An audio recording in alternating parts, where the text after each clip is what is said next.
Dans un contexte néocolonial et impérialiste dans lequel 2400 filiales françaises sont implantées en Afrique subsaharienne, générant 41 milliards d'euros de chiffre d'affaires annuel, dont 60% provient de leurs anciennes colonies, la France ouvre aujourd'hui un nouveau chapitre de sa longue et sanglante histoire de la France-Afrique.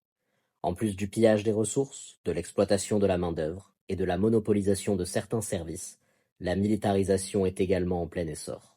La France et le Kenya ont signé en octobre 2025 un accord de coopération militaire en matière de défense, autorisant ainsi les troupes françaises à utiliser les bases militaires du Kenya et leur assurant une immunité en cas de crime commis sur le territoire, violant ainsi directement plusieurs articles de la Constitution du Kenya. Les troupes françaises sont définies par cet accord comme étant de simples visiteurs, n'ayant pas le droit d'interférer dans la politique interne de l'État. Pourtant, dans les faits, elles équiperont les forces kenyanes de technologies de surveillance, ne seront pas inquiétées de leurs crimes contre les civils et pourront importer tout équipement militaire ou civil sans même avoir à payer de taxes. Les 11 et 12 mai se tiendra le prochain sommet France-Afrique, à Nairobi, au Kenya.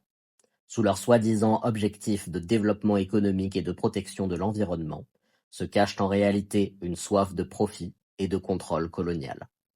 En réponse, les organisations révolutionnaires et démocratiques de la région organisent un contre-sommet panafricain contre l'impérialisme les 11 et 12 mai à Nairobi également. Soutenons leur résistance et partageons leur voix. Vous trouverez plus d'informations sur le Passaï via le lien qui se trouve dans la description.